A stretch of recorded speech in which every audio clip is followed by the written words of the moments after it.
दो, ये सारी चुनौतियां हैं, इस तरह की कौन सी और चुनौतियां हैं जिन्हें हम पेरेंट्स आजकल फेस कर रहे हैं एजुकेशन की दृष्टि से कहा जाए या सराउंडिंग में? यू मीन टू से रोल ऑफ अ पेरेंट। ये तो इतना बड़ा टॉपिक है कि शायद इस टॉपिक पर मैं पूरा 3 घंटा बात कर सकता हूँ, लेकिन मैं क्रक्स बताऊंगा आपको, एकदम क्रक्स, जिसको बोलते फॉर्मूला में, इक्वेशन में डाल दो, आपको आंसर मिल जाएगा। और वो क्रक्स ये है, संस्कृत में कहावत है, लाड़ेत, ताड़ेत और मैत्रेयेत। मतलब इसका मीनिंग ये है, 0 to 6 आप बच्चों का जितना लाड़ प्यार, लव, अफेक्शन, केयर कर सकते कर लो, लेकिन एज ग्रुप देखिए 0 to 6। इस एज ग्रुप में अगर आपने पनिशमेंट दी तो उसका एडवर्स इफेक्ट आएगा, वो आऊंगा मैं उस टॉपिक पर।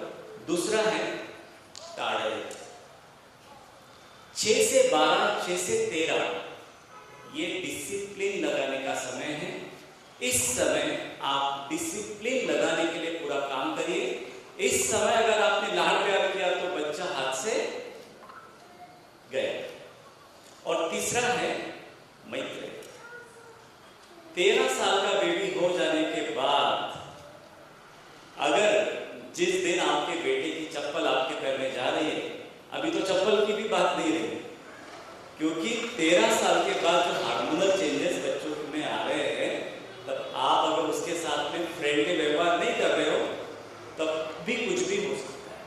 तो मैं शुरुआत करूंगा कि 0 to 6 बच्चे का जो ब्रेन डेवलपमेंट के जो ईयर्स है, और सबसे माँ की जब प्रेगनेंसी का पीरियड होता है, यहाँ पर 100 अरब कोशिकाएं बच्चे की ब्रेन के डेवलपमेंट, एक बेबी जब बाहर आता है तो बाकी के सारे पार्ट्स उसके डेवलप हो जाते हैं, लेकिन ब्रेन डेवलपमेंट का काम बाहर आके तैयार होता है।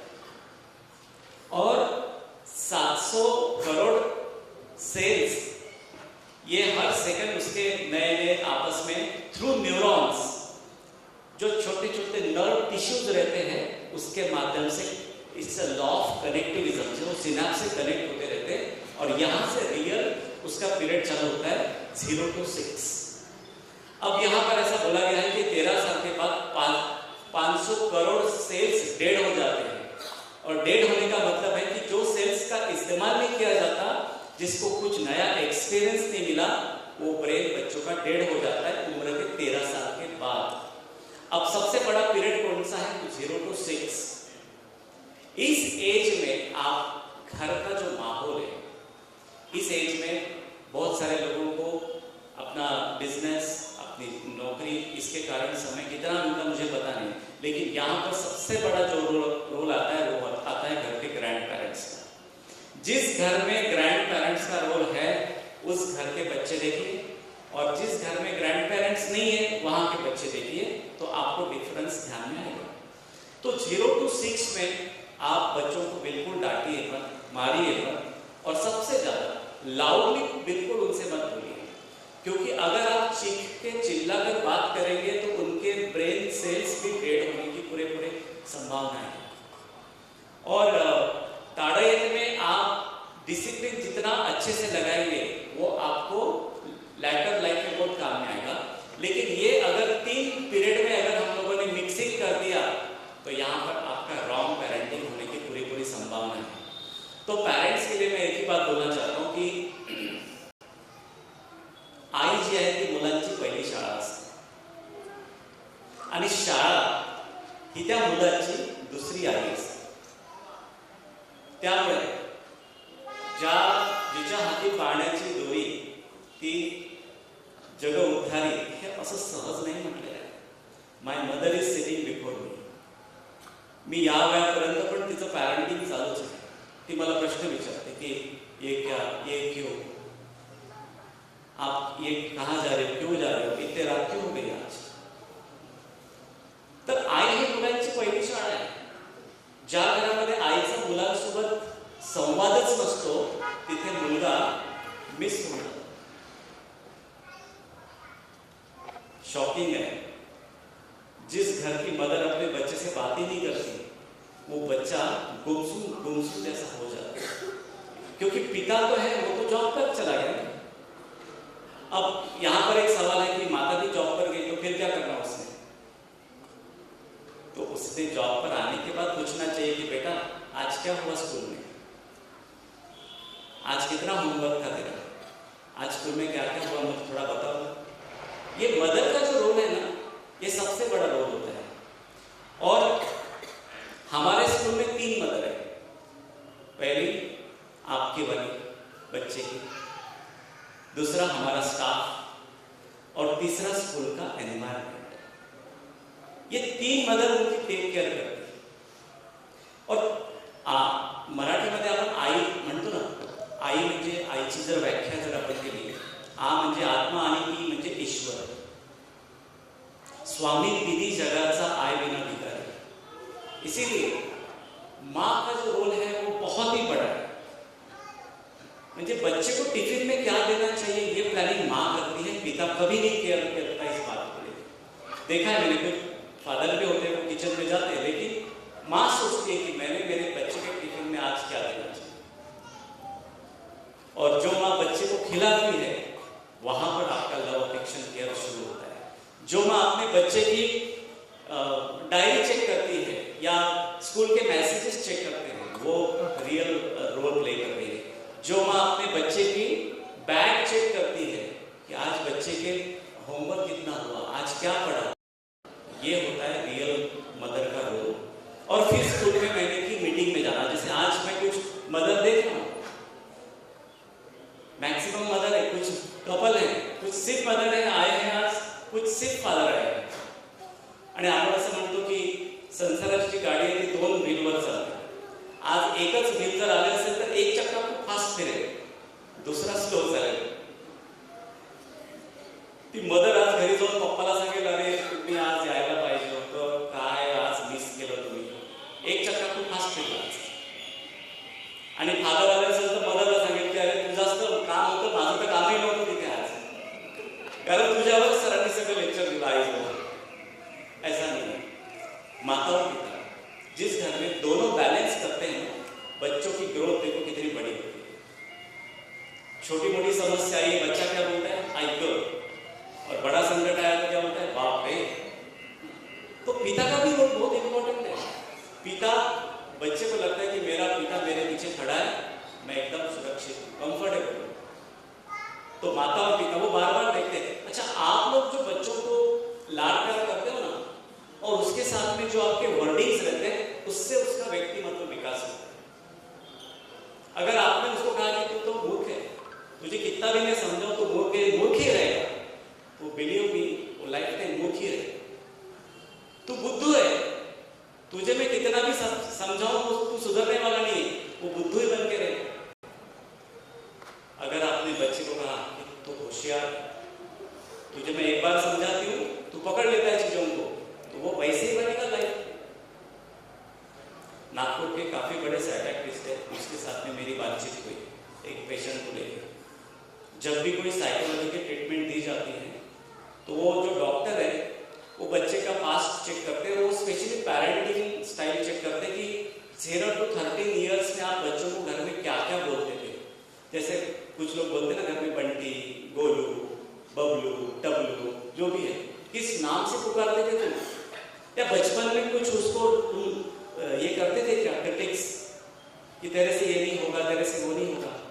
या जिस घर में, मार्क माय वर्ड्स, जिस घर में 13 साल के पहले अगर घर का पिता ड्रिंकिंग हैबिट होगी या वो स्मोकिंग हैबिट्स होंगी, तो ऐसे घर के बच्चों को उम्र के 40 के बाद हार्ट डिसीज, डायबिटीज होने की ब्राइट चांसेस।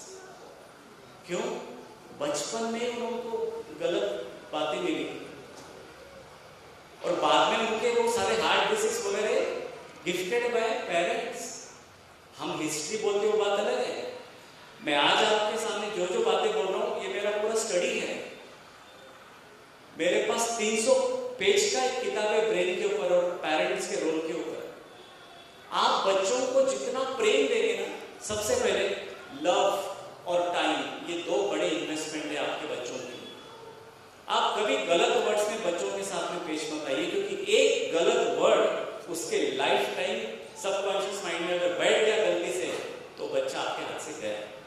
आप एक तरफ सोचेंगे मैं तो इसको इतना प्यार करती हूँ, इसको इतना केयर करती हूँ, इसको इतना खाने पीने के लिए देती हूँ, लेकिन ये ऐसा क्यों निकला?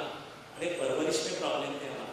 हमने जो बच्चों को टाइटल्स दिए, जो गलत वर्ड्स इस्तेमाल किए, उसकी जो वोकैबुलरी है ना, वो पूरी डैमेज कर दी है। अच्छा, एक कहावत है, fake it to make it, मतलब झूठ मूठ से तुम बच्चों को इमेज देना चालू करो। कितना इंटेलिजेंट है, कितना होशियार है, अरे तुझे तो एक ही बात की सारी बातें ध्यान में रहती है। इमेज देना चालू करो। आप बच्चों को जितनी अच्छी इमेज छोटेपन में देंगे, धीरे धीरे धीरे, क्योंकि ये देखिए, काका काकी, मामा मामी या दादा दादी, नाना नानी, इनके वर्ड्स को कभी ध्यान में नहीं रखता, लेकिन मदर फादर का एक एक वर्ड उसके ध्यान में रहता है। शाबाश बेटा, जब भी उसने थोड़ा सा भी काम किया, आप उसको टच करो और शाबाशी दो उसको, कहो कि I am really proud of you. आज जैसे कांचन मैम ने कहा कि इनको गोल्ड मेडल मिला, शाबाश। मैं घर में जैसे इनको बच्चा मुझे बता दे गोल्ड मेडल, तो मैं पहले 2 मिनट तो डांस करता हूँ, वाह, सेलिब्रेशन शुड बी देयर, शाबाश बेटा, I am really proud of you. फिर कंपेयर मत करो, अगर घर में 2 बच्चे तो देख इसको कितने मेडल मिलते हैं, तुझे एक भी नहीं। यहां पर आपने फिर से एक बीज डाल दिया, कौन सा? Inferiority complex. और ये हर घर में होता है। अगर 2 बच्चे, ये देख कितना अच्छा पढ़ाई करता है, ये कुछ नहीं। इसीलिए हार्वर्ड गार्डनर ने क्या कहा है, पहले एक थ्योरी थी, एक क्लास में, पल्लवी में, एक क्लास में 1 या 2 बच्चे मेरिट में आते थे और बाद में एवरेज रहते थे, और फिर बिलो एवरेज 35-40%। और फिर हार्वर्ड गार्डनर की जो फ्रेम्स ऑफ माइंड की किताब है, उन्होंने ये बात कही कि नहीं, all students in the classes are intelligent. अरे क्लास के सारे बच्चे इंटेलिजेंट, लेकिन उनका इंटेलिजेंस अलग अलग फील्ड में। तो role of the parent, role of the mother, role of the grandparents is very very huge and big. आप ये अपग्रेड करते रहिए। देखिए, पेरेंटिंग के लिए अभी स्किल अपग्रेड करने का समय आ गया है। अभी नेक्स्ट पेरेंटिंग कौन सी आई है पता है आप लोगों के लिए? न्यूरो पेरेंटिंग है। मतलब ये जो एआई वाले बच्चे को आप जो बोल रहे हैं ना, आपके भी कुछ चल नहीं सकती उनके साथ। परसों मैं किसी से बात कर रहा था, मुझे अभी तो स्टूडेंट बेचारे नहीं लगते, अभी पेरेंट्स बेचारे लगते हैं मुझे। क्यों? वो हेल्पलेस हो रहे हैं। तो आपको आपकी स्किल को अपग्रेड करना पड़ेगा कि भाई मैं मेरे बच्चे को कैसे संभालूं, अदरवाइज आप लोग हेल्पलेस हो जाएंगे। तो इस तरह से मुझे ऐसा लगता है पल्लवी मैम कि पेरेंट्स का रोल बहुत बड़ा है, और ये टॉपिक पर मेरा बहुत पसंदीदा टॉपिक है, क्योंकि जो बच्चे को जन्म देने वाला है, जीन पिट नाम का एक साइंटिस्ट होकर गए, उन्होंने अपने बच्चे का मदर ने फादर ने मिलकर नोटिंग रखते थे कि आज मेरे बच्चे ने क्या किया, क्या खाना पसंद किया, उनका हॉबीज क्या है, उनकी हैबिट्स कौन सी अच्छी है, नोटिंग करते थे। तो क्या हमने हमारे बच्चे का कभी नोट किया? मुझे पता है कि पहले एक डायरी आती थी, जैसे बेबी होता था कि बेबी का पहला वर्ड, बेबी का पहला क्लोथ, बेबी का पहला फूड, क्या, ये सारा नोट करके रखते थे। और फिर जैसे ही बेबी बड़ा हो गया या सेकंड बेबी हो गया, तो उसके बारे में तो हम कुछ भी नहीं करते कि हो गया, बहुत कर लिया इसका।